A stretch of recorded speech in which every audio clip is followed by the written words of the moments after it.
We, the people of India, have solemnly resolved to constitute India into a sovereign, socialist, secular, democratic republic and to give to each of its citizens justice, socio-economic, political, liberty of thought, expression, belief, faith, and worship, equality of status and of opportunity, and to promote amongst them all, क्या promote करेंगे? Fraternity, which would lead to of an individual and unity and integrity of the nation.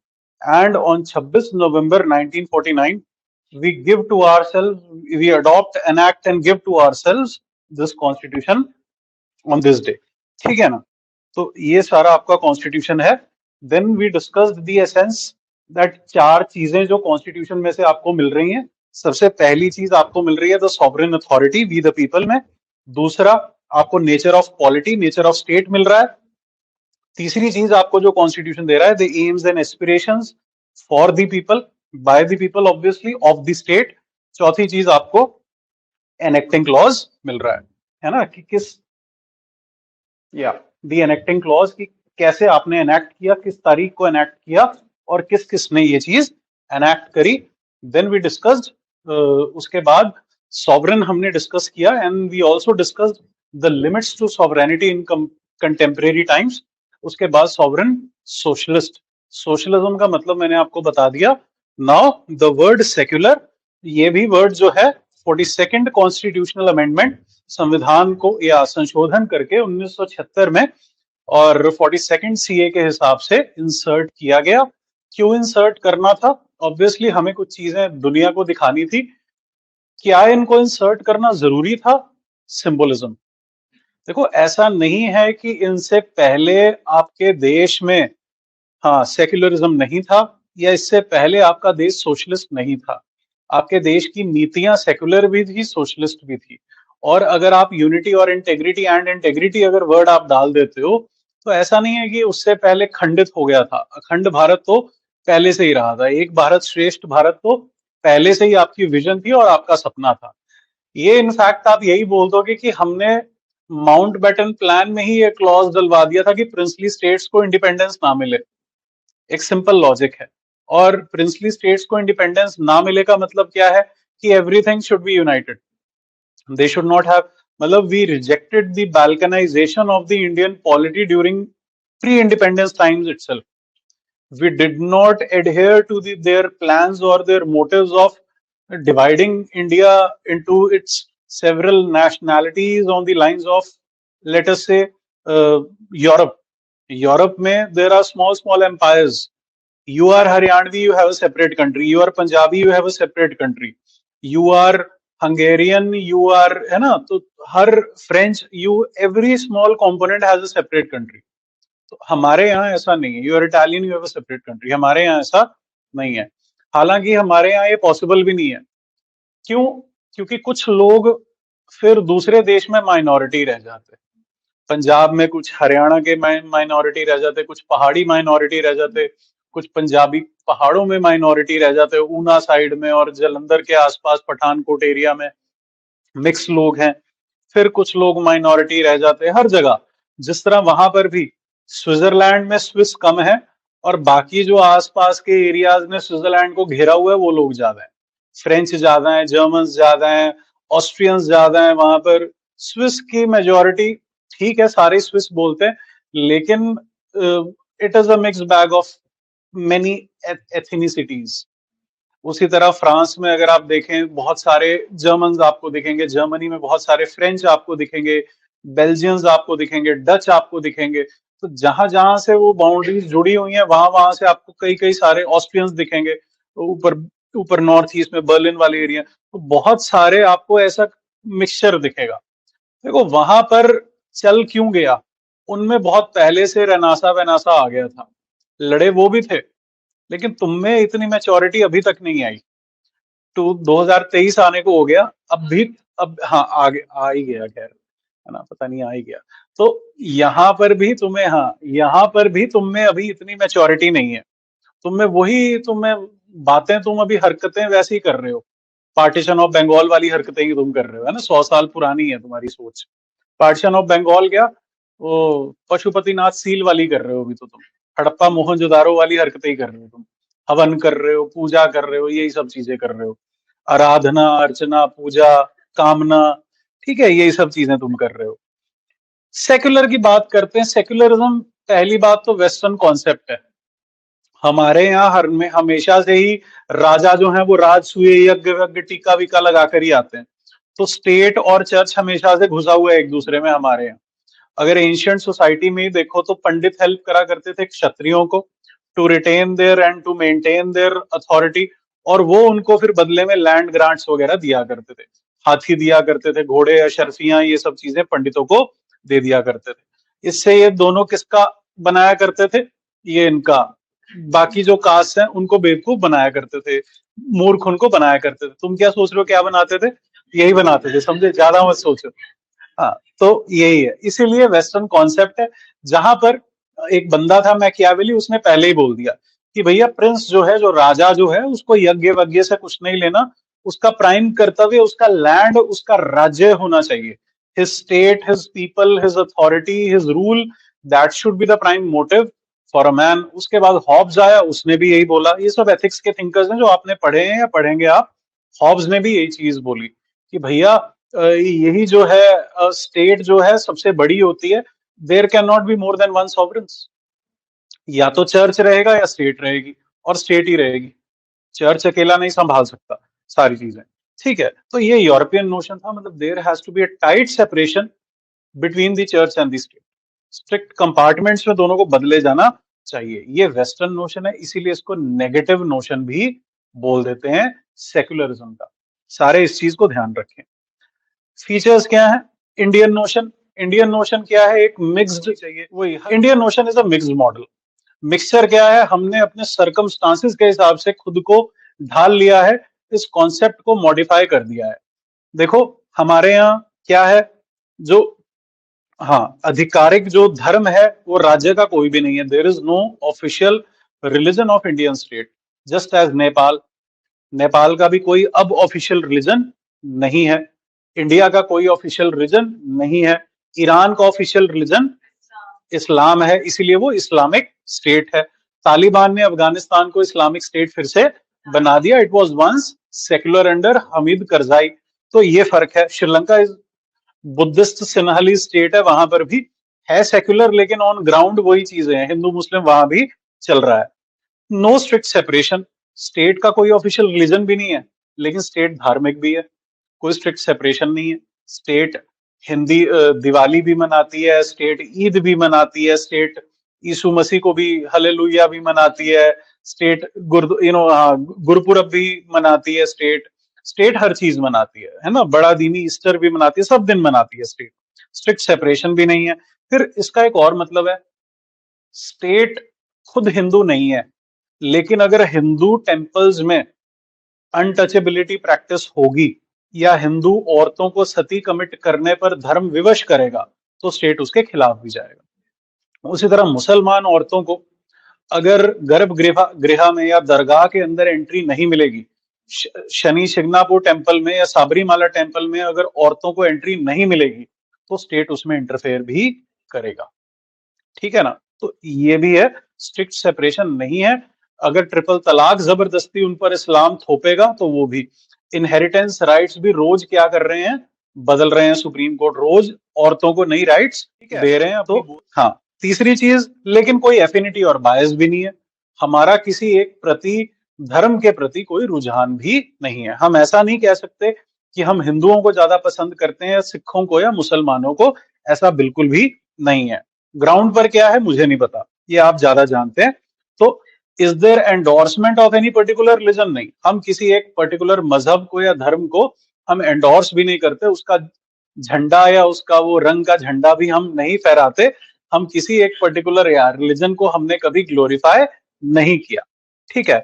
Personal religious freedom भी है, बिल्कुल, ये भी एक feature है हमारे यहाँ का कि 25 में आई हैव 4 राइट्स मैंने बोली थी। फ्रीडम ऑफ कंसाइंस सबसे पहले। हाँ, कंसाइंस का मतलब माय आइडिया ऑफ गॉड, कि भगवान मेरे लिए क्या है। मेरे लिए भगवान हैवान भी हो सकते हैं, और मेरे लिए हैवान भगवान भी हो सकता है। मेरे लिए मेरे माता पिता, मेरा लवर, मेरे गुरु, कोई भी भगवान मेरे लिए हो सकता है। मेरे लिए परीक्षा भी भगवान हो सकती है, या मैं किसी आकार में ना विश्वास करके मैं निरंकारी भी हो सकता हूँ, ठीक है। तो पर्सनल, एक तो ये कंसाइंस हो गया, दूसरा फ्रीडम ऑफ प्रैक्टिस। प्रैक्टिस मतलब हाँ, रिचुअल्स, आप ये बोलो ना, ritual aspect of that particular religion, या tangible rituals of that particular religion. You practice chanting of mantras, बुद्धम शरणम गच्छामि, and you know वो बटर मिल्क के लैम्प्स तुम उसमें मोनास्ट्रीज में, बुद्धिस्ट मोनास्ट्रीज में जलाते हो, तुम वहां टिक्का लगाते हो, या तुम उस तरह का लिबास पहनते हो, तुम माला को चैंट्स करते हो, हिंदुइज्म में भी, सिखिज्म में भी, और बुद्धिज्म में भी, इस्लाम में भी तुम तस्बीह पढ़ते हो। तो ये सारी चीजें, तुम गीता कुरान पढ़ सकते हो, तुम प्रभात फेरी जगराता जो मर्जी कर सकते हो, प्रोपेगेट करने में भी आ जाता है। That is practising and propagation. Propagate मतलब अपने व्यूज फैलाना, अपने रिलीजियस डॉक्ट्राइन्स को बिना, हाँ, प्रचार करना बिना किसी डर से, ठीक है ना। ये सारी चीजें मतलब आप, और क्या है इसमें, प्रोफेस। प्रोफेस मतलब डिक्लेयर करना, जैसे प्रोफेस किया था सनी देओल ने गदर के time.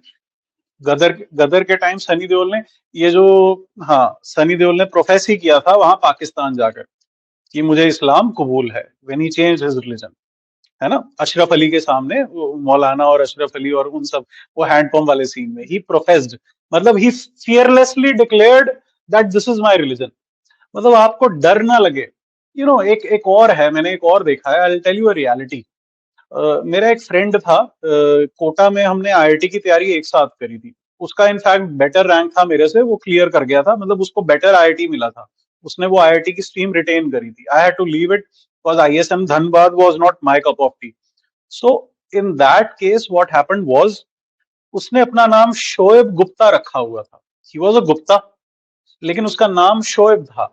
I said why have you named yourself Shoaib? He said, for obvious reasons, so that I get mixed into the society and no one judges me on the basis of my name. Sahil. Sahil is both Hindu name as well as Muslim name. Shoaib. I heard it for the first time. He was, sorry, Suhail. Sohail या सुहेल। तो सोहेल था उसका नाम। शोएब खान तो मेरा दूसरा झारखंड वाला friend है, Suhel Gupta. So Sohel is a Mohammedan name, but Sohel उसने अपना नाम रखा हुआ था, तो Sohel Gupta. I don't know what to say, but उसको डर था अपना रिलीजन हिंदुइज्म डिक्लेयर करने में। कश्मीर में, ही वाज अ कश्मीरी, वो कोटा कोचिंग लेने आया हुआ था आईआईटी जेई की, वे बैक, ये 2002-3 की बातें कर रहा हूं मैं, अपने 10th के बाद की। तो उस, हाँ, तो ये वाली चीज थी। मतलब ही हैड अ फियर, उनको फियर था, उनको डर था। बाहर जाते हुए भी उनको डर लगा करता था, जिस वो कुपवाड़ा रीजन वगैरह से था, तो उनको वहाँ उस द्रास सेक्टर से, कारगिल वगैरह से, तो उनको उस सेक्टर में डर लगा करता था। उसके डैड का ड्राई फ्रूट्स वगैरह का ही काम था, but he they lived in a fear साइकोसिस, है नो। और कश्मीरी पंडितों का एक्सोडस भी, it was very painful and very fearful, I will have to say. So they had a fear professing their religion. It means they could not exercise their Article 25 judiciously. That was actually a violation of their fundamental right. कि उनको अपना नाम तक बदलना रखना पड़ रहा है इसलिए। और जब सिख राइट्स होते थे और जब खालिस्तान मूवमेंट पंजाब में थी, बहुत सारे हिंदुओं ने दाढ़ी रखी थी और पगड़ी बांधी थी। वो इसीलिए करा था उन्होंने भी, और इसीलिए नेम्स भी जो हैं बहुत सारे मिक्स्ड हो गए। लाइक उनके नाम, सरदारों वाले भी नाम रख लिए गए, और उन्होंने हिंदुओं वाले भी नाम, मतलब बहुत ज्यादा इंटरमिक्सिंग भी नेम्स में हमें दिखी। इसी तरह हिंदू और मतलब हिंदी और उर्दू नेम्स में भी हमें काफी इंटरमिक्सिंग दिखती है, ठीक है ना। Safia, Safina, they are all Hindi Hindi students हैं मेरे, जिनके नाम मोहम्मडन्स हैं, and they all belong to that Jammu और कश्मीर रीजन। आई हैव, मतलब ये मैंने एनालिसिस लगाया था इस चीज का कि yes, this could be the reason, otherwise there is no religious reason, और there is no scientific reason for this, है ना। या फिर उनको कोई नाम ही अच्छे लगते हो, शौक के लिए भी रख लेते हैं। आजकल ट्रेंड भी है आजकल की, मेरे बच्चों का मोहम्मदन नाम हो, या मेरा, है ना। तो वो वाली बात भी है ना, ठीक है। No strict. और क्या पढ़ रहे थे हम? और कौन सी राइट दे रहा है आपको? प्रैक्टिस हो गया, प्रोफेस हो गया, प्रोपगेट हो गया, और कंसाइंस हो गया। ये पर्सनल लिबर्टी है, फ्रीडम की हर इंसान को। और सेक्युलरिज्म टर्म प्रियम्बल में ही मेंशन्ड है ऑब्वियसली, ये भी एक बहुत बड़ी बात है, then we don't have a strict separation or we are not equidistant from all the religions. We maintain a principled distance. See, कई बुक्स आपको equidistance बोलेंगी. Equidistant का उनका मतलब है non-discriminatory attitude towards other religions. Even if a book says that equidistant है, अब ये ambiguous term है. Equidistant does not mean I will treat Hindus equal to Muslims. Equidistant means that I will be non-discriminatory towards majority or minority. Please understand. ठीक है ना? अब यहां पर प्रिंसिपल डिस्टेंस का संदर्भ ये है, भाव ये है कि जो रिलीजन मुझे पिछड़ा हुआ लगता है, जिस रिलीजन में मुझे कुछ कमियां लगती हैं, जिस रिलीजन में कुछ सोशो इकोनॉमिक या पॉलिटिकल रिफॉर्म्स की जरूरत है, मैं एक कदम आगे बढ़कर उस रिलीजन को अपने पास ले आता हूं या उस रिलीजन के लोगों के पास चला जाता हूं. This is called principled distance. And when you GS1 में क्वेश्चन आया था, what can France learn from India's secularism, they are classically what, western secularism को एडहेयर उन्होंने किया हुआ है, जो क्लासिकल नोशन है कि टाइट सेपरेशन है. लेकिन यहां पर क्या है कि फ्रांस को हमसे ये चीज भी सीखनी है कि अगर कोई औरत बुर्का पहनना चाहती है तो उसको पहनने दिया जाए. बी इट नेशनल सिक्योरिटी, हमारे यहाँ भी नेशनल सिक्योरिटी इश्यूज हैं, इंडिया में तो सबसे ज्यादा है यार, यूरोप में तो फिर आर्टिफिशियल इंटेलिजेंस और ये सब चीजें हैं, हमारे यहाँ तो ये कुछ भी नहीं है, मतलब बहुत कम है उनके मुताबिक सिक्योरिटी और डिजिटल पेनिट्रेशन और ये सब सीसीटीवी कैमरास एंड एवरीथिंग. तो उस हिसाब से अगर आप देखें तो yes, France should learn that they have technology, they are more advanced, the people there are more mature. The Muslims of France are more mature than the Muslims of India. The Christians of France are more matured, or the Hindus of France are more matured than the Hindus of India. The people of France are more matured than the people of India. I would say this. I have this.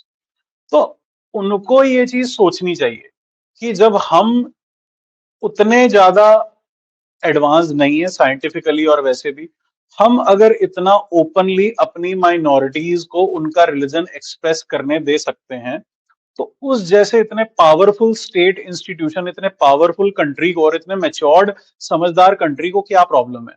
ये चीज उनको हमसे सीखनी चाहिए. उस time France में लगा था बुर्कीनी बैन, बुर्का बैन भी और बुर्कीनी. बुर्कीनी बैन ज्यादा वो था कि दे यूज टू बीच वेयर में भी वो अपने फेसेस को व्हील कवर करके रखा करते थे, तो ये वहां की सबसे बड़ी प्रॉब्लम थी. और फिर ओलंपिक्स में भी हम देखते हैं तो फ्रांस तो नहीं पर ये मिडिल ईस्ट के कंट्रीज जो है उनकी जो विमेन है, they wear that conservative clothing. ठीक है, it is their culture, so why not let them do it? If they are happy with it, let them do it.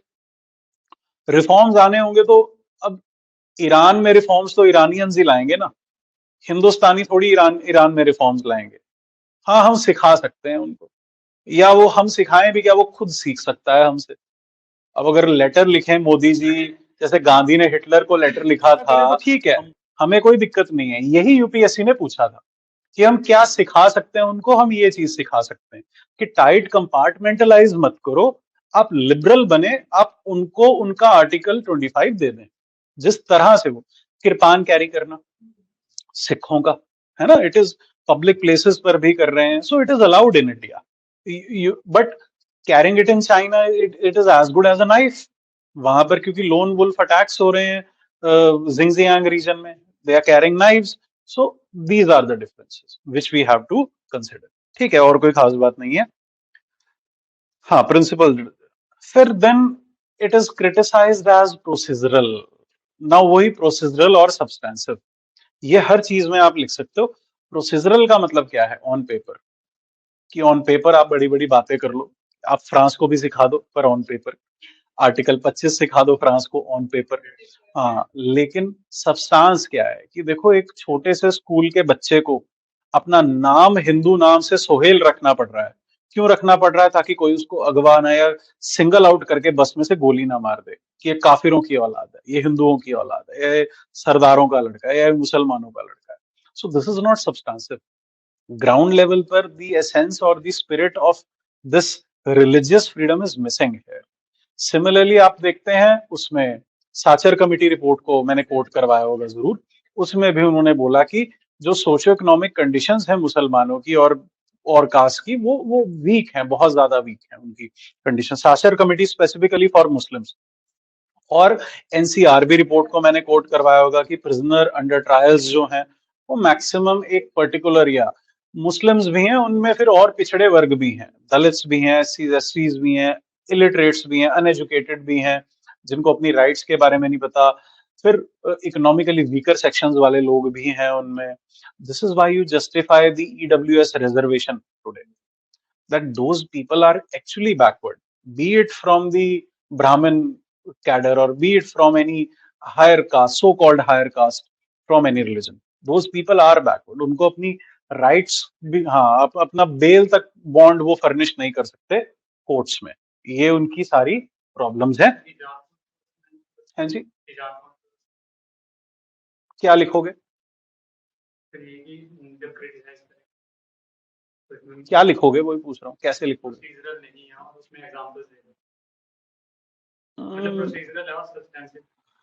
There have been issues. तुम ऐसा हिजाब को particularly single out करोगे, आई don't no.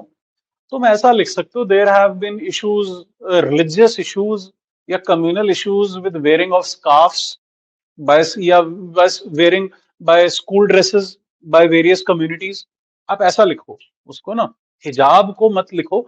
आप ये लिखो भी with respect to the school uniforms there have been issues with respect to wearing of school uniforms and a particular standard of school uniform for various committees, for various communities. अब वो चीज लिखो, है ना। इवन देयर पर्सनल लॉज, आप ये भी लिखो। Temple entry, it is a communal issue. Temple entry and triple तलाक, even sati is a communal issue. अगर उस तरह से बोलो कि एक एग्जामिनर को समझ भी आ जाए और वो दुखी भी ना हो। कॉन्स्टिट्यूशनल पोस्ट है वो भी तो सर अपना रिलीजन प्रैक्टिस करते हैं, तो एक तरफ स्टेट को हम बताते हैं कि ये नॉन वायलेंस, जैसे नहीं, but they do it in their personal capacity और they should do it in their personal capacity. See, India में चलता है, इंडिया में क्या है कि आप टोपी पहनकर दरगाह पर भी जा रहे हो इलेक्शन, आप टोपी पहनकर मंदिर भी जा रहे हो, आप ये आप लिखेंगे जो मैंने बताया, नोट्स में नहीं है, ये आप लिखेंगे कि माइनॉरिटी के ऊपर ड्यूअल बर्डन है। आप ये जरूर मेंशन करिए अपने आंसर्स में अगर कोई ऐसा क्वेश्चन आता है आपको।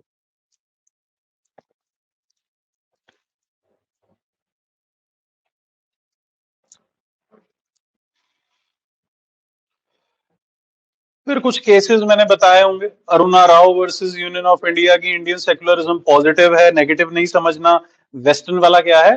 नेगेटिव है। अब जो वो फ्रांस वाला क्वेश्चन था उसमें मेंशन होना चाहिए था, जिस बच्चे ने मेंशन किया होगा ऐसा कोई केस, उसको आधा नंबर तो फालतू मिला ही होगा, पक्का पक्का। फिर बोमाए केस, बेसिक स्ट्रक्चर बोल दिया, मूल ढांचा। अभिराम केस, चुनावी राजनीति की धर्मनिरपेक्षता को बंद किया। सुप्रीम कोर्ट ने बोला कि you do not have to use religion for your electoral gains. ठीक है ना, ये चीज। या इज देयर एनी इशू बाहर? Okay, I thought someone is murmuring so I asked. Coelho case में क्या बोला? वहां पर भी यही बोला, secularism matter of conclusion to be drawn from various articles conferring fundamental rights. What about right to equality? Does that not mean equality between minority and majority? Yes, that means equality between a Hindu and a Muslim, a Sardar and a Parsi. Yes, ठीक है ना? और untouchability, does that mean you discriminate from a Muslim outlet कि भाई इसकी हैदराबादी बिरयानी तो मुसलमान बिरयानी होगी, मैं नहीं खाऊंगा? No, that is untouchability ना। Not eating at a Muslim outlet just because it is a Muslim outlet. तुमसे स्वाद बनाई होगी उसने बिरयानी, ठीक है ना। और वसलमा पॉल केस में, हाँ बिल्कुल, इंटरकास्ट मैरिजेस के बारे में बोला और अडॉप्शन के बारे में बोला। देखो, किसी छोड़े हुए बच्चे का कोई धर्म नहीं होता, किसी ऑर्फन की कोई जाति नहीं होती किसी बच्चे की। अगर तुम उसकी भी जाति बना दोगे तो बच्चा कल को फिर दाऊद इब्राहिम बनेगा, बनना चाहिए फिर तो उस बच्चे को, उसका हक है फिर तो। सोसाइटी को खत्म करना, तबाह करना उसका हक है, ऐसी सोसाइटी को। अगर उस बच्चे के साथ तुम ऐसा कर रहे हो, एक छोटे से बच्चे को अगर तुम मुस्लिम का टैग दे रहे हो या दलित का टैग दे रहे हो, तो तुम इससे बड़ा पाप कोई नहीं कर रहे। फिर तो उस बच्चे को हक है कि वो इस समाज को एक ऐसे दीमक की तरह है, बिल्कुल खोखला कर दे अंदर से, मैं मानता हूँ। तो उस चीज के बचाव के लिए yes, adoptive practices are always secular and they should always be anonymous. हाँ, किसी को अगर सिख पेरेंट्स ने अडॉप्ट करा, वो कल को उसको गुरुद्वारे लेकर जाएं, उसको अमृत छकवाएं, वो एक अलग बात है। पैदा चाहे उसको मुसलमानों ने किया हो, that is a different thing. पैदा चाहे उसको हिंदुओं ने, चाहे उसको लड़कियों को छोड़ते हैं, यूजुअली जो बेशरम लोग होते हैं वो उनको मंदिरों की सीढ़ियों पर छोड़ाते हैं, ठीक है ना। तो that is the most atrocious thing that one can do with human life. या भ्रूण हत्या कर देते हैं, तो that is the biggest crime, ठीक है, against humanity. But you have given her birth and you have left her. भाई हिंदू माँ बाप या मुसलमान माँ बाप उसको नहीं संभाल पाए, तो उसका कोई टैग या उसका कोई मजहब इसलिए नहीं होना चाहिए क्योंकि वो मंदिर की सीढ़ियों पर मिली। She should have no religion at all, because religion does not sanction it. Religion को तो तुम बदनाम कर रहे हो ऐसी हरकतें कर कर, मंदिर की सीढ़ियों पे रख के। समझ में आ रहा है तुम्हें? ये वाली चीज है। आमिर खान ने अडॉप्ट करी थी एक लड़की, कचरे के ढेर में पड़ी थी, उसने एक बच्चा अडॉप्ट किया हुआ है ऐसे, उसको हॉस्पिटल के बाहर कहीं पर फेंका हुआ वो मिला था, he adopted her. And Salman Khan की sister is also an adopted child of her parents, है ना। और भी बहुत सारे, Angelina Jolie, she adopts from every African country, है ना, हर अफ्रीकन कंट्री में से वो अडॉप्ट करती है। तो यही चीज है, इसको इसी तरीके से आप पढ़ेंगे वल्सम्मा पॉल केस को, आप बहुत जगह मेंशन कर सकते हैं, ठीक है ना। Secularism the court said was a bridge between religious and a multi between religions in a multi religious society. तो सेक्युलरिज्म को पॉजिटिव वे में सुप्रीम कोर्ट ने यहाँ देखा। It is a corner stone of egalitarianism, है ना। समानतावाद या समतावादी सोच का ये कॉर्नर स्टोन है, मतलब एक ये नींव है, ये पक्की नींव है जो नहीं हिलाई जा सकती। तो ऐसे आप लिखेंगे, ठीक है। डेमोक्रेटिक, डेमोक्रेटिक का मीनिंग क्या है? What is democracy? लोकतांत्रिक, लोगों का तांता, लोगों का तंत्र, है ना। लोकतांत्रिक मतलब लोगों का राज, लोक का राज। लोक मान्य मतलब लोग मानते थे उनको, तिलक को। हाँ, लोक मान्य मतलब लोग उनको मानते थे। लोगों का तंत्र मतलब लोगों का राज, लोक, ठीक है। सो लोकसभा, लोगों की सभा। तो उसी तरह से लोकतांत्रिक मतलब डेमोक्रेटिक। मतलब क्या है इसका डेमोक्रेसी का? Classical, of the people, for the people, by the people. I don't have any other good definition for democracy. जो यही डेमोक्रेशन थॉमस जेफरसन ने यूज करी थी, the father of American revolution, वही डेफिनेशन मुझे आज भी समझ आती है। मैंने कितनी पॉलिटिकल साइंस समझा ली, इससे अच्छी डेफिनेशन डेमोक्रेसी की आप लोगों को नहीं मिल सकती। Of the people, for the people, by the people, लोगों की, लोगों के द्वारा, लोगों के लिए, ठीक है। डायरेक्ट डेमोक्रेसी मतलब प्रत्यक्ष लोकतंत्र, मतलब लोग एकदम खुद ही लोकतंत्र को, see democracy here means a form of government. मतलब लोग क्या हैं? लोग अपने लिए सुशासन करने की कोशिश करते हैं। अब वो किस तरह से कर रहे हैं? अगर तो वो खुद कर रहे हैं तब तो वो डायरेक्ट हो जाएगी। खुद कैसे कर रहे हैं? तीन चार चीजें होती हैं, डायरेक्ट डेमोक्रेसी के टूल्स होते हैं। क्या क्या होते हैं? Referendum, plebiscite, initiative, recall.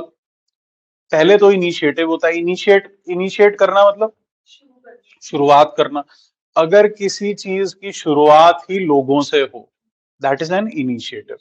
अगर लोग आंदोलन करें या लोग कहें कि भैया ये शुरू करो, Lokpal, it was an initiative of a social movement called India against corruption, a pressure group called India against corruption, whose aim was to get the Lokpal bill passed in the parliament, है ना। या लोग खुद community service करें, लोग खुद बाहर निकलें अपने घरों से और क्या करें? सफाई करें, प्लॉट्स को साफ करें, या लोग खुद पौधे लगाने निकलें। That is also democracy, direct democracy. तुम क्या सोच रहे हो? फॉरेस्ट मेंटेन करना सरकार का काम है? तुम्हारा भी काम है। Community service, community forest, parks को साफ करना क्या सिर्फ सरकार का काम है? ये जो सेक्टर 8 वाला गीता पार्क है, इस पार्क को सेक्टर 8 के जो लोग हैं, सुबह जो लाइक माइंडेड पीपल जो रोज आया करते थे, 10-15 लोग आपस में इकट्ठे हुए, और उन्होंने 500 रुपए महीना या 100 रुपए महीना जैसे तैसे करके उन्होंने इकट्ठा करना शुरू करा।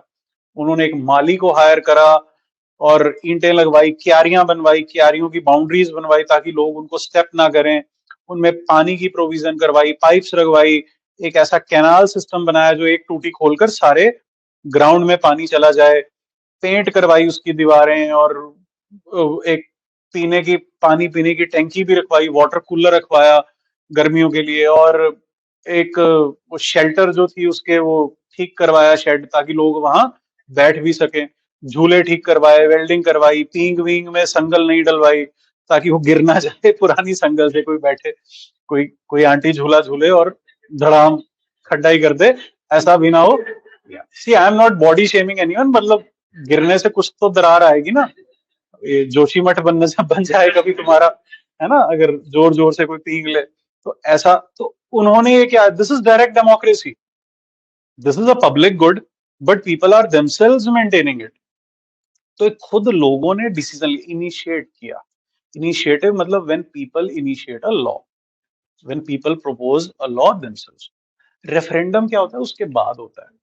when you refer a particular law to the public or you refer a particular decision on the public, कि भैया बोलो कि आप लोगों को इवन ऑड मंजूर है या नहीं, that was a referendum in Delhi, an online referendum. Brexit, बोलो आप लोगों को हाँ यहाँ पर रहना है या नहीं, यूरोपियन यूनियन का हिस्सा बनकर रहना है ब्रिटेन ने या नहीं, दैट वाज अ रेफरेंडम। ठीक है ना। और प्लेबिसाइड क्या होता है, रेफरेंडम जो बहुत इंपॉर्टेंट क्वेश्चंस पर हो। देखो even odd is a small question, अगर मैं कश्मीर में हाँ पूछूं कि तुमने इंडिया में रहना है या नहीं, उस रेफरेंडम को मैं प्लेबिसाइड बोल दूंगा।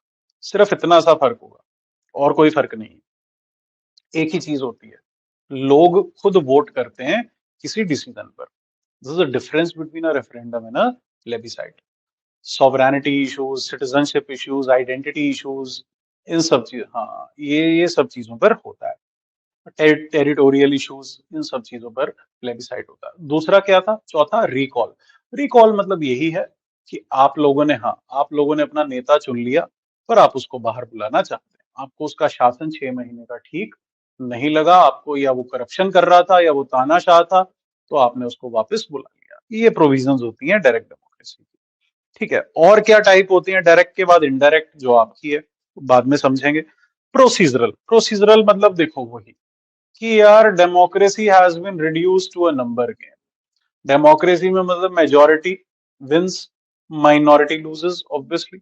टेसिट मेजॉरिटी का ही डिसीजन को डेमोक्रेसी बोलते हैं ना। इलेक्शंस जब होते हैं 100 के 100 बंदे तो एक बंदे के लिए वोट नहीं करते, कुछ अपोज भी करते हैं। तो प्रोसीजर्स में क्या हो जाता है, बाय चांस डेमोक्रेसी ना नंबर गेम में रिड्यूस हो जाती है, या पेपर पर रह जाती है, ग्राउंड में नहीं होती। जैसे हमने जस्टिस के बारे में पढ़ा था, सब्सटेंसिव, इससे पहले क्या कॉन्सेप्ट पढ़ा था, सब्सटेंसिव और सेक्युलरिज्म, उसी तरह डेमोक्रेसी सेम। डेमोक्रेटिक वैल्यूज जो हैं ऑन पेपर हैं, on paper you have a complete majority, on paper the whole India loves a particular government, but on ground many people are opposing it, many people are not in conformity with that particular government, that is your ground level। ठीक है। अब substantive, substantive मतलब मौलिक, मतलब actually ground पर भी वो present हो। और कई बार क्या होता है, अच्छे देशों में जरूरी नहीं है उस पर कोई कानून बनाओ, जरूरी नहीं है कि लॉ बनाओ, लेकिन ग्राउंड पर एक्स्ट्रा कॉन्स्टिट्यूशनल चीजें भी कुछ ऐसी होती हैं जो बहुत अच्छी होती हैं।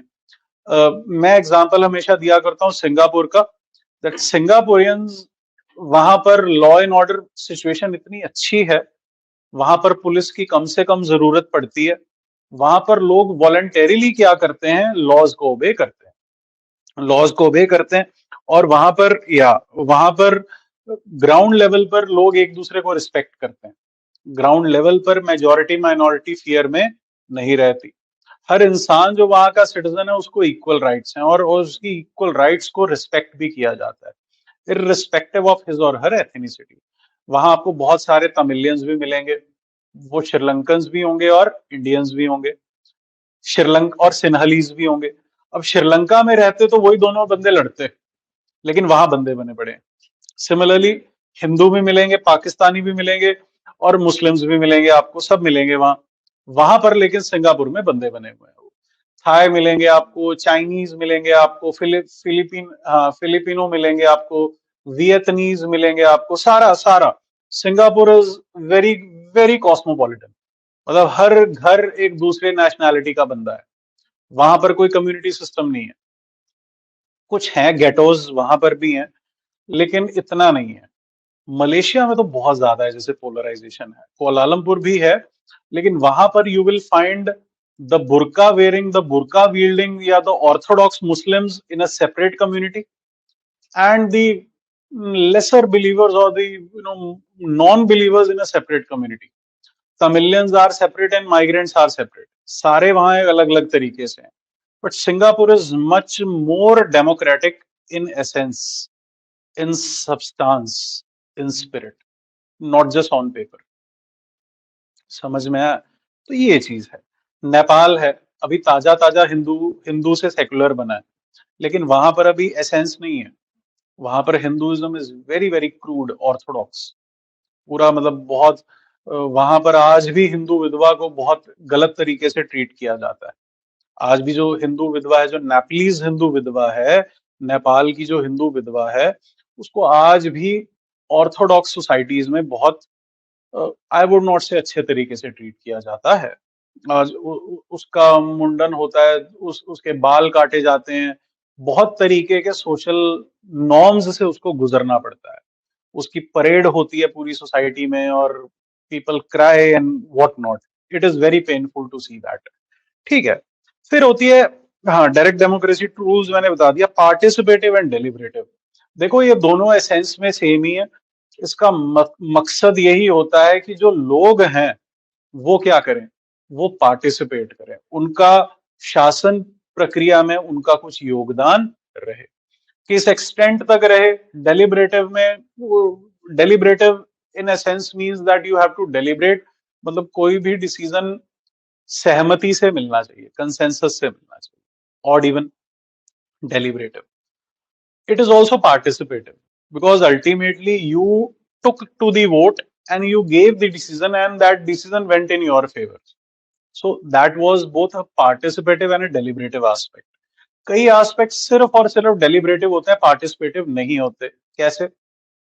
आपका पार्लियामेंट आपके लिए डिबेट कर रहा है रोज, लेकिन आप खुद कुछ नहीं कर रहे.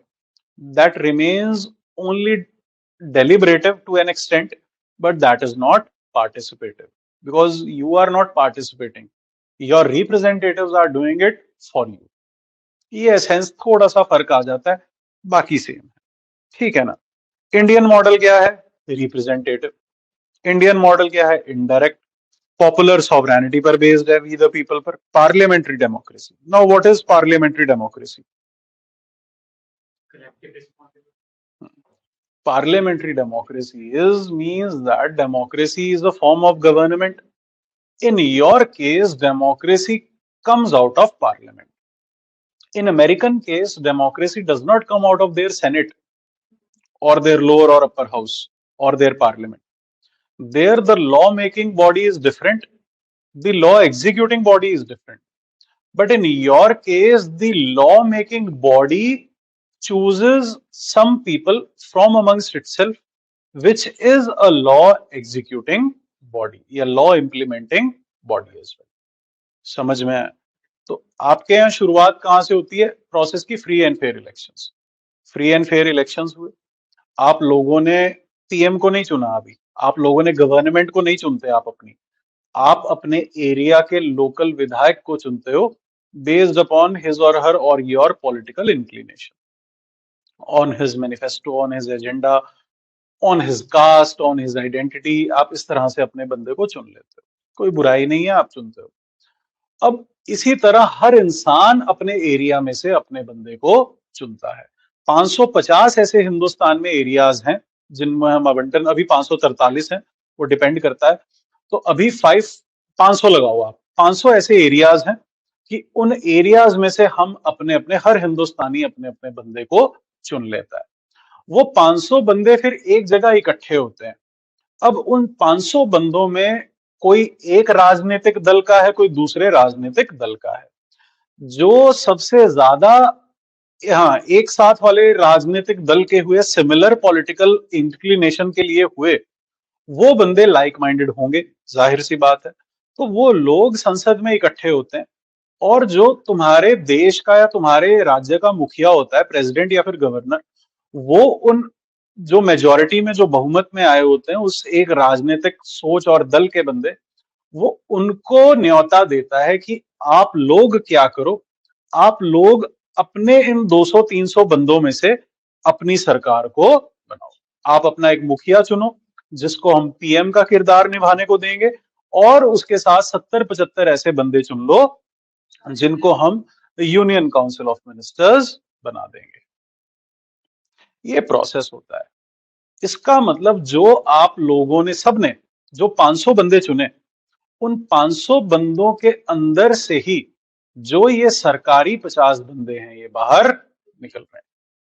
This is called parliamentary democracy. That your democracy comes out of your parliament. Your parliament is not an executive organ. Your parliament is not government. Your parliament is a lawmaking body. But that executive who will execute the law will come from the parliament itself. And who makes it to the executive? The people who are in majority in the parliament.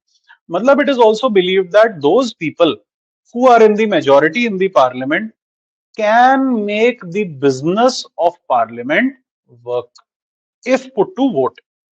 क्योंकि parliament कोई भी चीज हवा में नहीं करता। Parliament में सहमति नहीं रहेगी, ऑपोजिशन कुछ और बोलेगी, रूलिंग पार्टी कुछ और बोलेगी, तो भैया क्या करा लो, वोटिंग करा लो।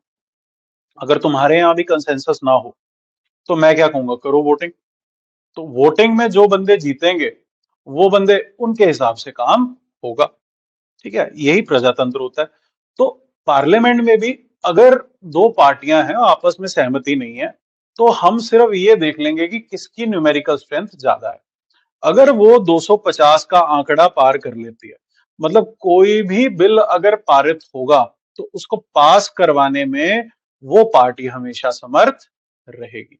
इसीलिए हम उस पार्टी में से एग्जीक्यूटिव निकालकर अलग से सरकार बना देते हैं, ताकि वो बिजनेस पास कर सके। वरना तो सरकार गिरती रहेगी ना। और एक और मतलब है इसका, कि मतलब ये है कि जो तुम्हारा पार्लियामेंट है, लोकसभा है, उसको उस रूलिंग पार्टी पर विश्वास है। मतलब उसको विश्वास कैसे है, मतलब majority of the 500 people have faith in दो 75 पीपल। वो भी कब होगा, जब वो 251 का आंकड़ा पार कर लेंगे। अगर उनके पास 251 का आंकड़ा नहीं हुआ, तो इसका मतलब 260 बंदों को उन पर विश्वास नहीं है, सिर्फ 240 बंदों को उन पर विश्वास है। मतलब 240 बंदों को सरकार चलाने का कोई हक, इसीलिए आंकड़ा हम मांगते हैं। समझ में आया ये लिंक आपको? ये होता है essence parliamentary form of government का। Yes my 2023 people, Yogita, Raman, Sheetal, Praveen, Sheetal नहीं है, whosoever is in 2023, क्या आपको ये चीज समझ में आई वरुण? ठीक है, ओके, एक ज्योतमान को भी समझ में आया, वेरी गुड। तो यही चीज है, this is called parliamentary democracy. इसका एक और मतलब भी है, that the union council of minister is responsible to the Lok Sabha और दी पार्लियामेंट।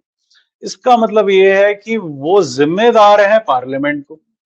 अगर पार्लियामेंट को उनकी चीज कोई ना अच्छी लगे, तो पार्लियामेंट चाहे उसको बदल सकता है, लेकिन उसके लिए भी क्या चाहिए, पार्लियामेंट को आंकड़ा चाहिए। तो जिस टाइम भी तुम्हें लगे या पार्लियामेंट को लगे कि the union council, the house does not have the confidence on the council, उसी time no confidence motion pass कर दिया जाता है। उसका रैशनल ही ये है। और ये इंडियन, इंडियन सर्कमस्टांसेस में होता है, और जगह भी होता है, और जगह अलग अलग नाम से होता है, लेकिन कुछ इंडियन मॉडिफिकेशंस है, ये आपको बताई जाएंगी बाद में। नो कॉन्फिडेंस मोशन और जगह भी होता है, कई जगह विश्वास मत या कॉन्फिडेंस वोट बोल देते हैं इसको, कई जगह एश्योरेंस वोट बोल देते हैं, कई जगह कोई, मतलब, तो it is a very common thing. अभी पाकिस्तान के जो वजीर आजम थे इमरान खान, वो कॉन्फिडेंस मोशन में ही हारे थे। ठीक है, और कोई खास बात नहीं। पार्लियामेंट्री डेमोक्रेसी, ठीक है। देन अंबेडकर की एक कोट मैं जरूर देता हूं, political democracy has no meaning without socio economic democracy. इसका मतलब भी यही है कि politically, see on paper you can have fundamental rights in your constitution, you can have reservation अंदर 15-16, you can have 25, you can have 29, 29, 30, that is all your political empowerment, because by law you are empowered.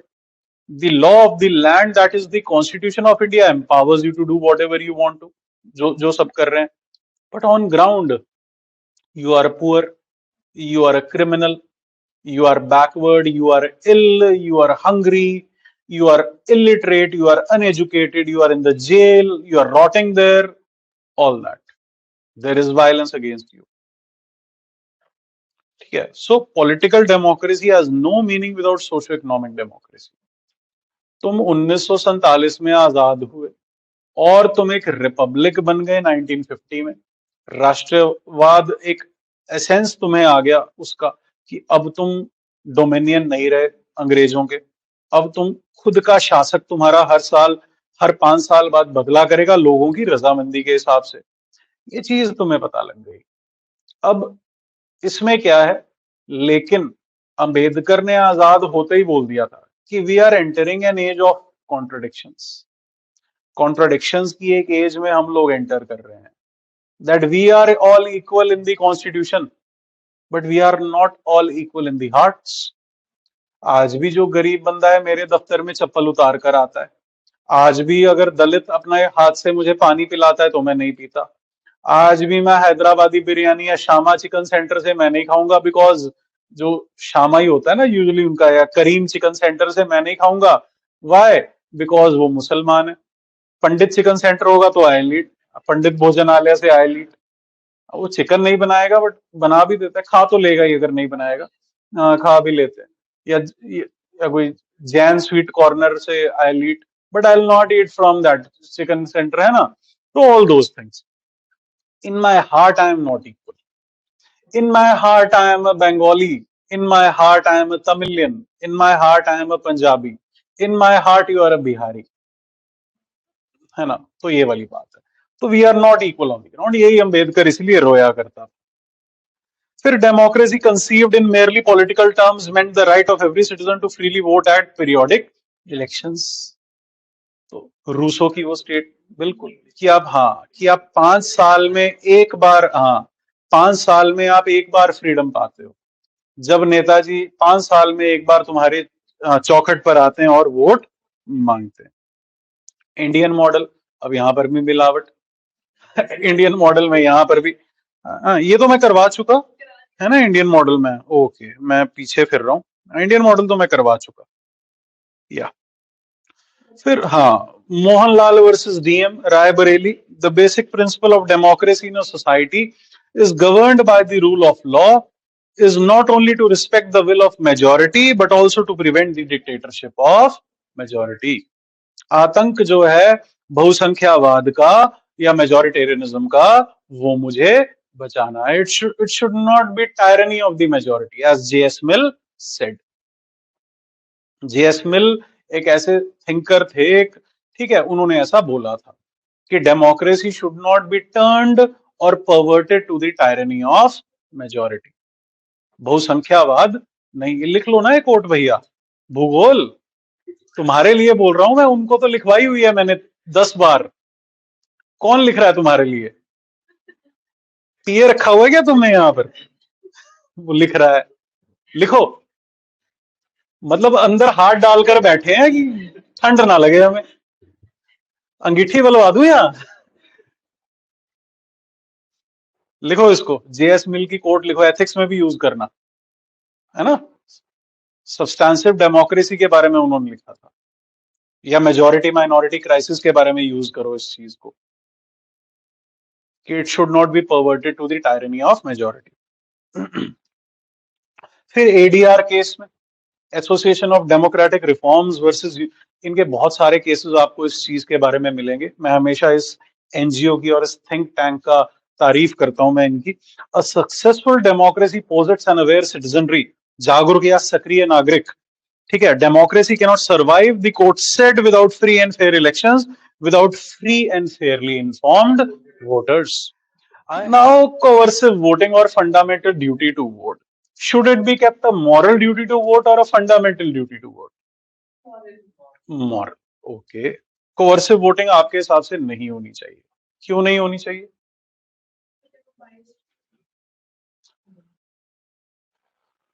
क्या कारण होना चाहिए? क्यों? Voter turnout बढ़ेगा, democratic process और penetrative होगा और अच्छा होगा। Why not? लोग तो छुट्टी मनाते हैं, they should come out to vote. Why not? Now I have even given you nota. Even if you hate everyone, you vote for nota. At least you will express that you are not in favor of anyone going. चाहे एक ही vote मिले और 99 votes are nota, one vote is any particular candidate, वो जीत जाएगा। This is the order of the day. वहां कोई री election या बाय इलेक्शन नहीं होगा, सुप्रीम कोर्ट बोल चुका है। अब शुड यू नॉट वोट जबरदस्ती? व्हाट विल यू से? इंटरव्यू का क्वेश्चन है, बोलो। What will you answer? बोलो, तुम बोलो। 23 क्या बोलोगे? मतलब कोई आंसर नहीं है इसका, but I want to know your views. Biasness कैसे होगी?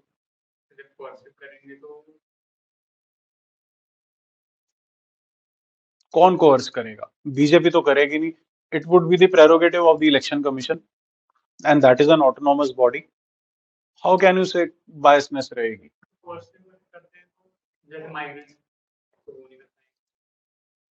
नहीं, तुम वो बात छोड़ो, तुम ये बोलो, should you be course to vote or not? You as a person, you are alone, तुम अपने घर में हो, should you be course to vote? Why not? This is what I want to ask. Tell me, give me any answer. मेरे पास fundamental right है, मेरी मर्जी है, मैंने वोट करना है ना करना, it should not B coercive. Okay, just because it is a fund, that is what I am asking. Should I make it a fundamental duty, or why should I not make it? Naz, why should I not make it a fundamental duty? What do you say? Interview का ही चल रहा है, चलो अपने अपने views बताओ। Coercive, okay.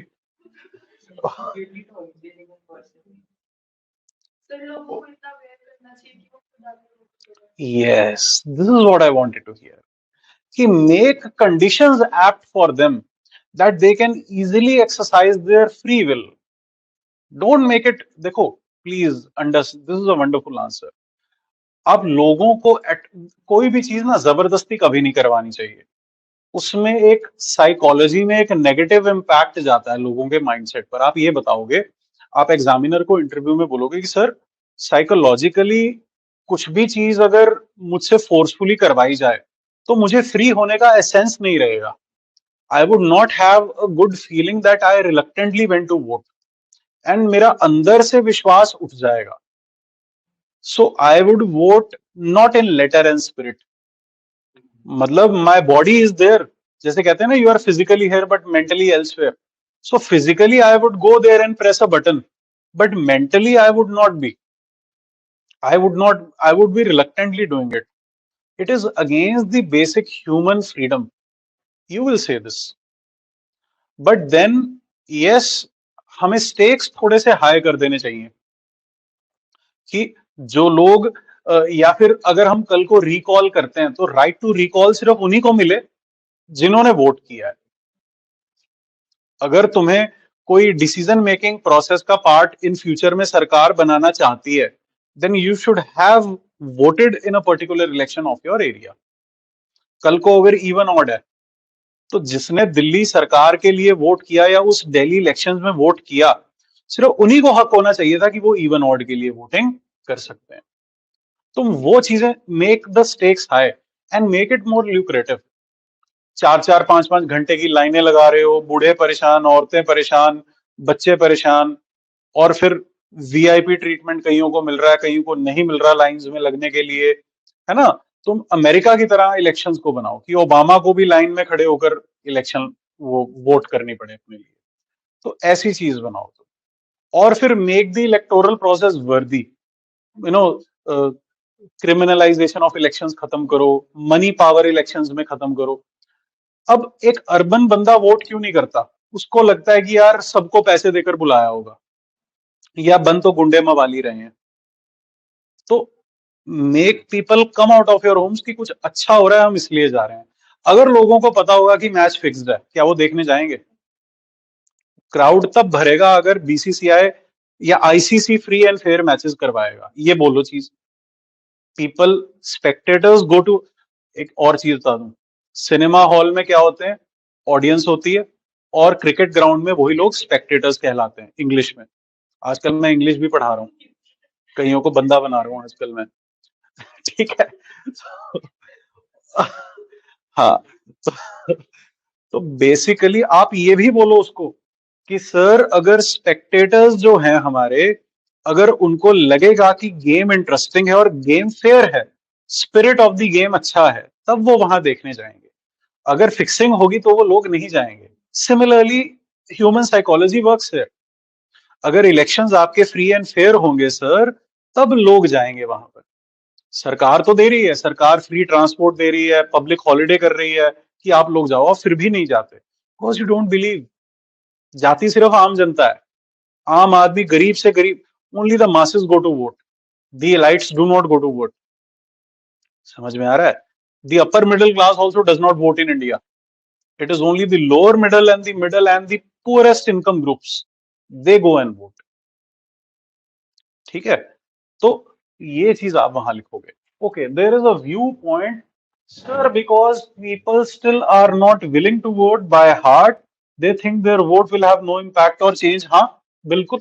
तो तुम मतलब धीरे धीरे देखो, अभी तुम ये भी बोलोगे ना सर अभी हम इतने मैच्योर नहीं हुए हैं ऑस्ट्रेलिया की तरह, हम इतने मैच्योर नहीं हुए कि हम हर एक बंदे को ये चीज कह सकें, क्योंकि हम खुद एज अ सिस्टम फेल हो जाते हैं। हम खुद एज अ सिस्टम फेल हो जाते हैं when ever we कोवर्स someone.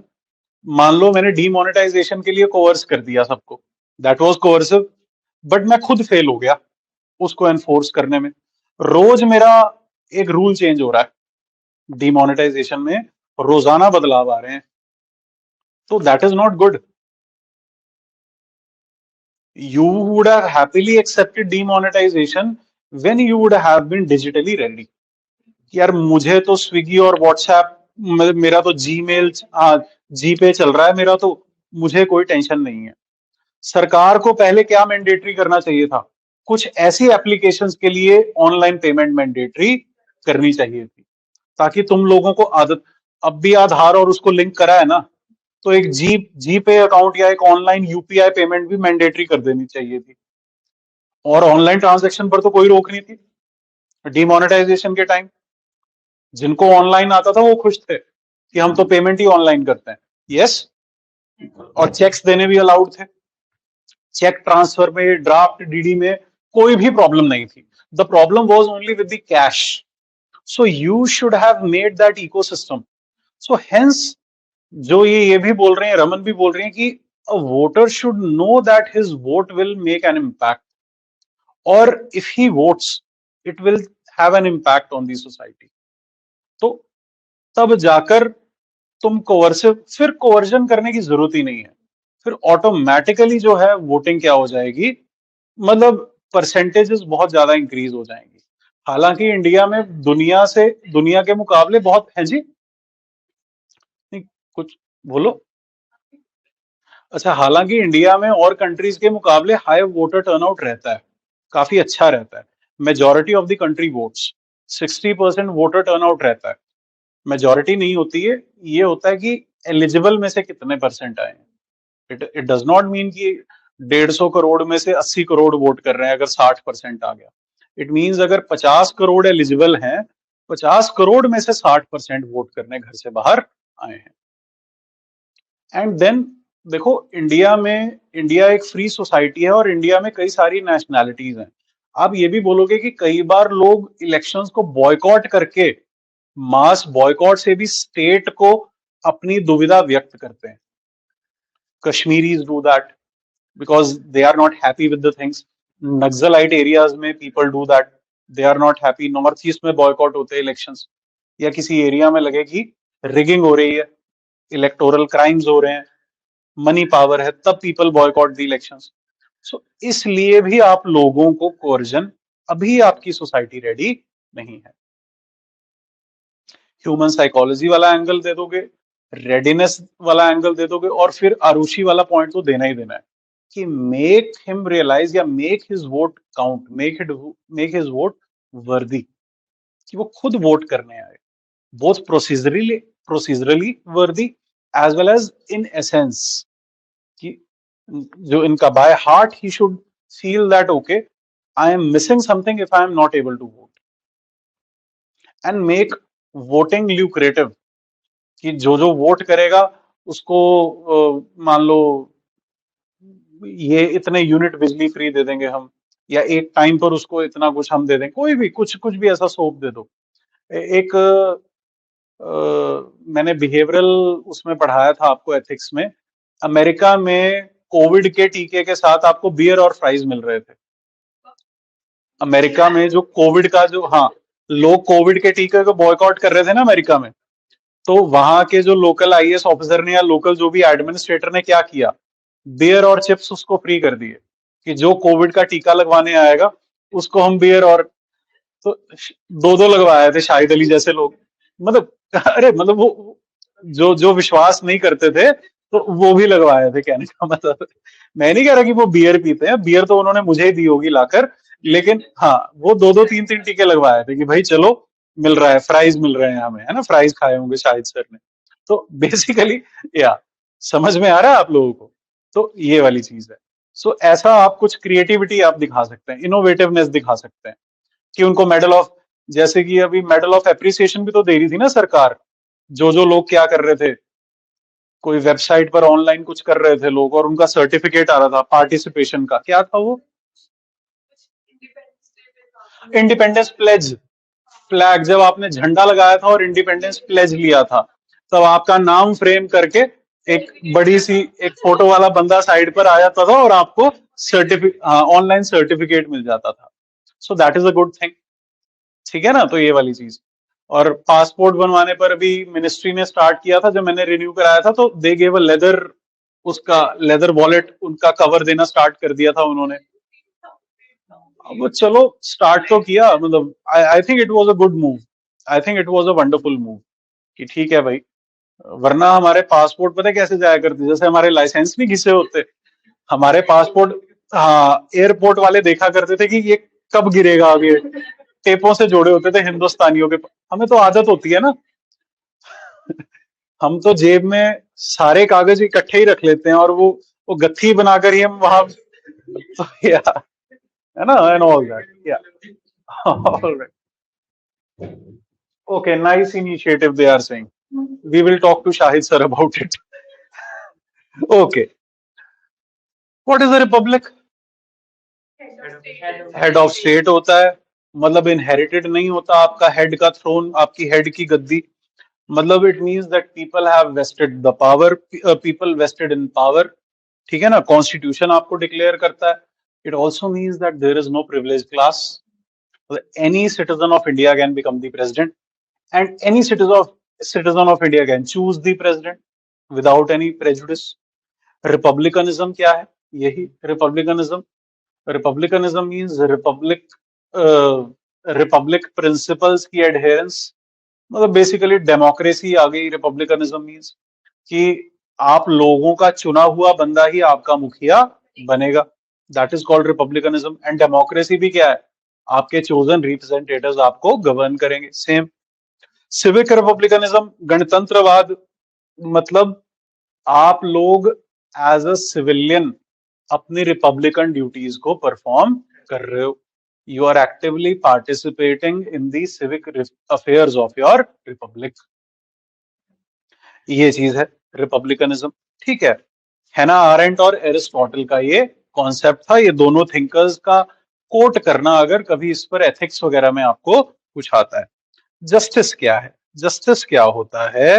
In a broadest sense it means that you get what you deserve, कि सर मैंने ये आंसर लिखा है एंड एक दूसरे बच्चे ने यही आंसर लिखा, So, sir, you gave her more marks, you gave me less marks. Sir, this is not what I deserved. I deserved equal marks, or I wrote a better answer. I deserved better marks. Sir, मेरे साथ injustice हुआ है. That is a feeling that you have not got your dues. प्लेटो का भी यही सिद्धांत था. Justice is doing your giving your dues. जो प्लेटो ने हाँ paying your dues. तो प्लेटो की थ्योरी में हमने पढ़ा था. So people get what they deserve. It means they have a feeling that they have been their effort has been justified. इसका ये भी तो मतलब है ना. अब डिजर्विंग किसको क्या है, इसके डिफरेंट डिफरेंट मीनिंग हो सकते हैं. कि तुम 105 नंबर लाई हो, तुम फिर भी डिजर्व नहीं करती आईएएस में जाना, लेकिन तुम 93 नंबर लाई हो, तुम AIR 1 बनना डिजर्व करती हो. तो ये अलग अलग परसेप्शन है हर सोसाइटी के सर्कमस्टांसेस के हिसाब से कि कौन क्या डिजर्व करता है.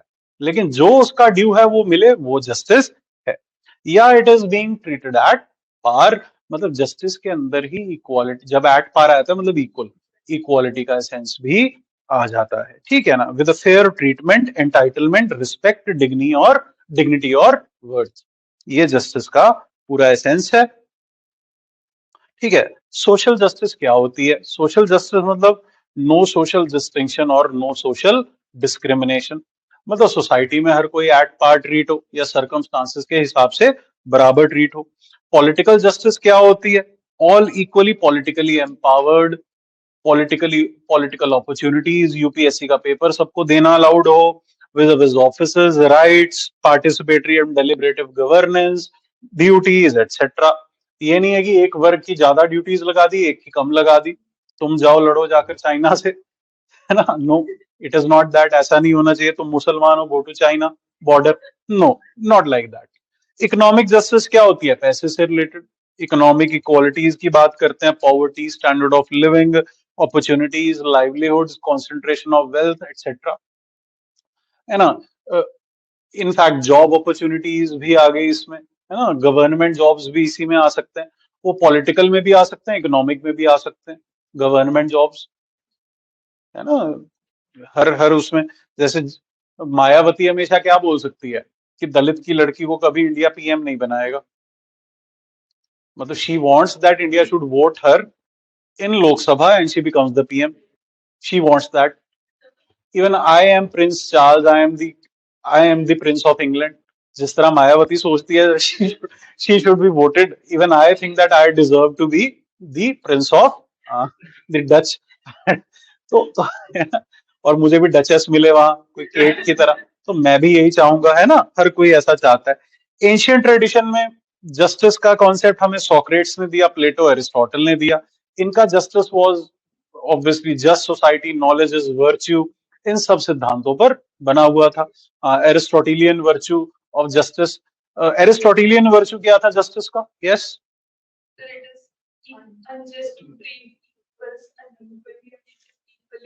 सारे नोट करो. अकॉर्डिंग टू एरिस्टोटल, एक लाइन नोट करो. It is unjust to treat equals unequally. Yes, online बच्चों सारे नोट करो. It is unjust to treat equals unequally. वैसे एथिक्स में मैंने करवाया है ये. It is equally unjust to treat unequals equally.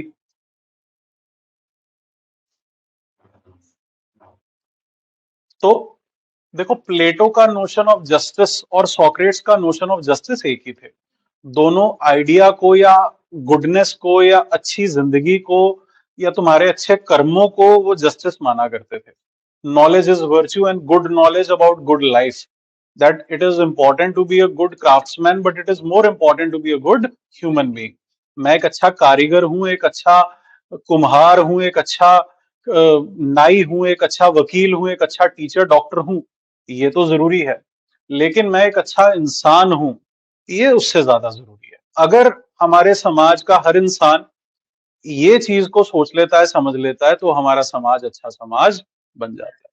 ठीक है. ये तो था प्लेटो और सुकरात का, हाँ, जस्टिस का सिद्धांत. उन्होंने ऐसा बोला. उसके बाद आ जाते हैं एरिस्टोटल. एरिस्टोटल ने इस कॉन्सेप्ट को नहीं लिया. इसने प्रैक्टिकली देखा कि यार जिस इंसान ने जितनी मेहनत करी है, उसको उतना मिलना चाहिए, उसको उतना भोग मिलना चाहिए जिसने जितना कार्य किया है। तो it is unjust to treat equals unequally. मैंने क्या किया है, मैंने एक आंसर लिखा, मेरे दोस्त ने एक गंदा आंसर लिखा, तो मुझे उससे ज्यादा नंबर मिलने चाहिए, ये स्वाभाविक है। अगर इक्वल्स को, या फिर हम दोनों ने बराबर आंसर लिखा, या मैंने भी उतनी मेहनत करी, उसने भी उतनी मेहनत करी, मुझे 100 रुपए मिल रहे हैं सैलरी, उसको 80 रुपए मिल रहे हैं, we are equals because we worked equal hours, but he got more salary, I got less salary, there was a discrimination. So ये तो अनजस्ट है ही।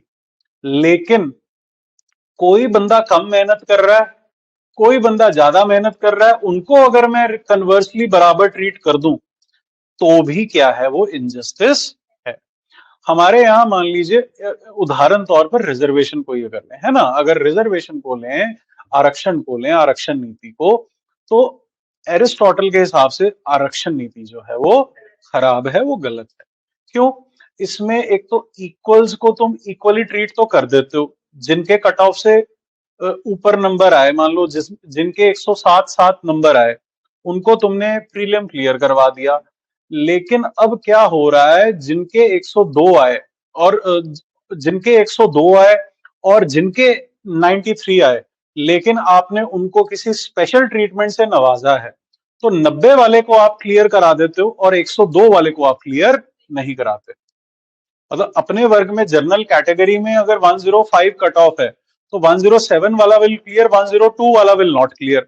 लेकिन 102 नंबर लाने वाले ने, जाहिर सी बात है कि 90 नंबर लाने वाले से ज्यादा मेहनत करी है, लेकिन 90 नंबर वाले को मैंने मेरिट क्यों दे दिया? Just because of some historical disadvantages in his or her life, due to her background or her history, you have given him or her more disadvantages, her historical circumstances. In that sense, yes, you can say that Aristotle does not conform to it. हाँ, अगर disabled को कोटा दे रहे हो, अगर visually impaired है ना, अगर अगर कोई, हाँ, तो उनको तुम दे सकते हो, देखो उनको देना जरूरी है। लेकिन if a person is fully fit, does he deserve? No, according to Aristotle, according to Aristotle he does not deserve it. ठीक है, not according to you, according to Aristotle. Modern liberal conceptions क्या है? देखो, जो Europe में Renaissance आया, Europe में reformation आया, यूरोप में जो चीजें हुई, सुधारवाद आया, यूरोप में एनलाइटनमेंट हुई, बौद्ध काल आया, जो है ना, बौद्ध काल ही बोलते हैं एनलाइटनमेंट को। तो ये जब चीजें हुई, तो इनके लिए जस्टिस का मतलब बिल्कुल बदल गया। एरिस्टोटल के ही जस्टिस के प्रिंसिपल को इन्होंने उठाया, और उन्होंने वहीं से एडॉप्शन हुई कि यार, जो जितनी लेबर करेगा, मैं, मेरे गुलाम की लेबर, मेरे घोड़े की लेबर, मतलब my labour, my horses labour, my slaves labour, they all belong to me, they are my inalienable possessions, वो मेरी प्रॉपर्टी बन जाता है, और मैं उससे कभी भी अलग नहीं हो सकता। It would be an injustice if you take my property in an unfair manner. अगर मैं सेल करता हूं फिर ठीक है, otherwise you can not take my property. Property इतना जरूरी हो गया, मैटर या पैसा इतना जरूरी हो, या पूंजी इतनी जरूरी हो गई कि तुम उसे लाइफ और लिबर्टी से कंपेयर करने लगे। तुम बोलने ही लगे कि लाइफ, लिबर्टी एंड प्रॉपर्टी। जैसे आर्टिकल 21 में ना, लाइफ एंड लिबर्टी, अगर ये यूरोप के रेनासा में आर्टिकल 21 होता, तो इसमें लाइफ, लिबर्टी और प्रॉपर्टी डला होता। समझ में आ रहा है? तो प्रॉपर्टी इतनी इंपॉर्टेंट हो गई थी इन मॉडर्न लिबरल ट्रेडिशंस के लिए, ये यूरोपियाई ट्रेडिशन थी। इनमें फिर नेचुरल लॉ ट्रेडिशन आई, जॉन लॉक की, जिसने बोला कि स्टेट आने से पहले ही हमारे पास क्या थी? जस्टिस थी, हमारे पास कुछ नेचुरल राइट्स थी। ये मैं राइट्स में समझाऊंगा। यूटिलिटेरियन ट्रेडिशन दूसरी आई, हेडोनिस्टिक ट्रेडिशन, हाँ, ये बेंथम की आई, ये लीगल ट्रेडिशन से ताल्लुकात रखती थी। लेकिन नेचुरल लॉ ट्रेडिशन से भी हेडोनिस्टिक ट्रेडिशन ताल्लुकात रखा करती थी। हेडोनिस्टिक या यूटिलिटेरियन ट्रेडिशन में दोनों स्कूल जाएंगे, पॉजिटिव लॉ स्कूल भी जाएगा और नेचुरल राइट्स वाला स्कूल भी जाएगा। तो यूटिलिटेरियनिज्म का मतलब ये है कि कोई भी चीज या कोई भी कार्य करना एथिकल है, नैतिक है, अगर वो आपको फायदा पहुंचा रहा है, अगर वो आपको प्लेजर दे रहा है, अगर आपको अच्छा एहसास मिल रहा है उससे, तो आप वो कार्य करें, उसमें कोई भी बुराई नहीं है। अगर आपको कोई चीज अच्छा एहसास दे रही है और वो करने से आपको रोका जा रहा है, तब उसमें बुराई है, आपके साथ इनजस्टिस हो जाएगी। मतलब आप जितना मर्जी पर्यावरण को दूषित करें, जितना मर्जी आप दूसरे के खिलाफ जहर घोलें उसकी जिंदगी में, आपको कोई रोकेगा नहीं, आपको नहीं रोकना चाहिए। This was the liberal conception of justice. Laissez faire, let let do, जो हम करना चाहते हैं हमें करने दीजिए आप लोग। सोशलिस्ट और मार्क्सिस्ट कंसेप्शन ऑफ जस्टिस, ये क्या बोलते होंगे, यही ये लिबरल वालों को गालियां देते होंगे कि भाई इन्होंने क्या इनइक्वालिटी आ गई, अमीर अमीर होता गया, गरीब गरीब होता गया। हमने गरीबों के बारे में नहीं सोचा, हमने वर्कर के बारे में नहीं सोचा, हमने पर्यावरण के बारे में नहीं सोचा, हमने कॉलोनीज के बारे में नहीं सोचा, हमने पीजेंट्स के बारे में नहीं सोचा। हम अंबानी और अदानी सिर्फ अपने खजाने भरने में सोचते रहे, हम सिर्फ वहीं बिजी रहे। हमने गरीबों के बारे में बिल्कुल नहीं, हमने समाज के बारे में बिल्कुल नहीं सोचा। अंबेडकर क्या बोलता है, वही political justice has no meaning without social justice और इकोनॉमिक जस्टिस। गांधी के कई सारे कॉन्सेप्ट्स हैं जस्टिस के, जेंडर के बारे में भी वो जस्टिस बोलता है, सोशो इकोनॉमिक भी, एनवायरनमेंट भी, दलितों के लिए भी, हरिजन के लिए भी। फिर वो रिफॉर्मेटिव और रिहैबिलिटेटिव जस्टिस के बारे में भी बोलते हैं। रिफॉर्मेटिव जस्टिस, वो देखो, जस्टिस जिसके साथ नाइंसाफी हुई हो उसके बाद उसको इंसाफ देना भी जस्टिस होती है। मतलब अगर मैंने मर्डर कर दिया तो I should be put to trial, मुझे सजा उसकी मिलनी चाहिए। तो यही समाज के साथ जस्टिस होगी। अगर समाज में मैंने कुछ ऐसा असामाजिक काम किया है तो समाज को ये हक बनता है कि मुझे उस चीज की सजा वो दे। आपके यहाँ उस सामाजिक प्रतिक्रिया को एग्जीक्यूट करने के लिए कोर्ट्स हैं और कानून बनाए हुए हैं आपके पार्लियामेंट ने, और कोर्ट्स कोर्ट्स उनको देख रहे हैं, आपको सजा दे रहे हैं अगर आप कानून का उल्लंघन करते हो। कानून क्या है, मर्डर नहीं करना, दफा 302। और अगर मर्डर कर दिया तो पनिशेबल ऑफेंस है, कोर्ट आपको उसकी सजा सुना देता है। ये प्रोसेस होता है। अब गांधी दो तरीके से सोचता है। गांधी बोलता है कि नहीं यार, अगर मैंने मारने वाले को या हिंसा करने वाले को हिंसा से ही जवाब दिया तो उस जानवर में और मुझ में कोई फर्क नहीं रहेगा। इसीलिए हमें इंसान की इंसानियत को जगाना है, उसकी हैवानियत को कम करना है या खत्म करना है। हमें इंसान को खत्म नहीं करना, इंसान को तो बढ़ने दो। इंसान, हाँ, तो गलतियों का पुतला है, उसको सुधार चाहिए। Penance is one thing. अगर वो सुबह का भूला अगर घर को शाम को लौट कर आ जाए तो उसे भूला नहीं कहते, है ना। तो यही गांधी जी सोचते थे कि अगर मर्डरर जो है, अगर वो पश्चाताप कर ले अच्छे तरीके से तो कोई दिक्कत नहीं है, उसको हम छोड़ देना चाहिए, हमें उसको बदलना चाहिए। We have to reform him, है ना। हृदय परिवर्तन हमें उसका करना चाहिए। ये गांधी जी के हिसाब से जस्टिस का जस्टिस का सिद्धांत होना चाहिए। मतलब रेट्रीब्यूशन नहीं होनी चाहिए, मतलब बदले की भावना आपके किसी भी इंसाफ करने के कार्य में नहीं होनी चाहिए। कांशियन नोशन, इमैनुअल कांट एक थिंकर रहे हैं, उन्होंने ह्यूमन डिग्निटी का नोशन दिया है। ह्यूमन डिग्निटी मतलब तुम्हारी प्रतिष्ठा, मान सम्मान, की हर इंसान में एक अपने ही एक एक हर इंसान एक डिग्निटी के स्तंभ पर, पिल्लर पर खड़ा है और एक ऐसे पेडेस्टल पर खड़ा है कि किसी भी इंसान की डिग्निटी उससे नहीं छीनी जा सकती। चाहे वो सफाई कर्मचारी है, चाहे वो पढ़ाने वाला अध्यापक है किसी इंस्टीट्यूट में। आई कैन नॉट डिमीन और mistreat the people who work for me. और काम कोई, इसीलिए गांधी ने एक और कॉन्सेप्ट दिया था, श्रम की प्रतिष्ठा। वो भी ह्यूमन डिग्निटी का ही कॉन्सेप्ट था कि जो मैनुअल वर्क करने वाले हैं वो कोई नीच नहीं होते, हमसे कम नहीं होते, उनका काम भी उतना ही इंपॉर्टेंट है जितना हमारा काम है। एक कोविड के टाइम सफाई कर्मचारियों वाला एग्जांपल जरूर दीजिएगा।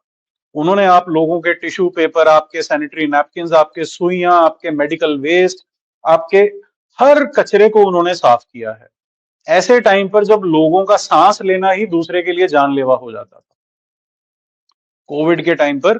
तो ये चीज आप लोगों को दिखी कांट की और गांधी की, ठीक है ना। किसी भी इंसान को आप डिग्निटी से ट्रीट करें, कोई इंसान एक दूसरे इंसान के लिए कभी जरिया नहीं बन सकता। No person can be a means for other person. Every person is an end in himself.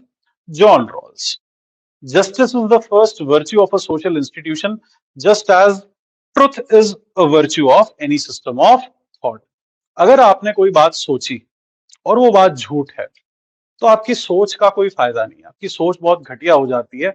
अगर आप अच्छी सोच, हाँ, अगर आप सच नहीं है उसमें, अगर कोई भी सोच है और वो सच्चाई नहीं है उसमें, अगर उसमें झूठ, फरेब और हिंसा, अगर यही चीजें हैं, द्वेष है अगर उसमें, that can not B a good school of thought. If a religion sanctions violence, it cannot be a good religion at all. Any religion, be it our religion, be it your religion, be it mine, be it yours, no religion should sanction hatred towards any particular being. उसी तरह John Rawls ने बोला कि अगर कोई social institution मान लो, church हो गया, स्कूल हो गया, मंदिर हो गया, पार्लियामेंट हो गया, विद्यापीठ हो गया, पार्क हो गया, गिरजाघर हो गए, बेदिंग घाट्स हो गए पुराने, हर की पौड़ी हो गया, अगर कोई भी कुंभ मेला हो गया, अगर कोई भी सोशल इंस्टीट्यूशन, शाही स्नान हो गया, कोई भी सोशल इंस्टीट्यूशन अगर डिस्क्रिमिनेशन सैंक्शन करता है, तो वो, अगर उसमें जस्टिस का भाव नहीं है, जस्टिस वाली, फेयरनेस वाली बात नहीं है, इगैलिटेरियनिज्म वाली बात नहीं है, तो वो सोशल इंस्टीट्यूशन अच्छा नहीं है। उसके बुनियाद बहुत कमजोर है और वो रेत के महल की तरह कल को गिर जाएगा। यही जॉन रॉल्स ने बोला।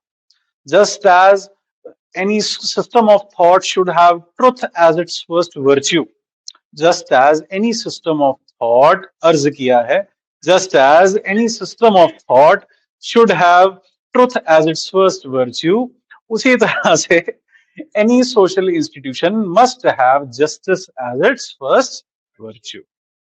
ये आप जरूर लिखें, आपको कहां पर काम आएगी, एथिक्स में भी काम आएगी, पॉलिटिकल साइंस में तो डिटेल में आपको काम आती है। डिस्ट्रीब्यूटिव जस्टिस क्या होती है? Distributive justice is an outcome approach to justice.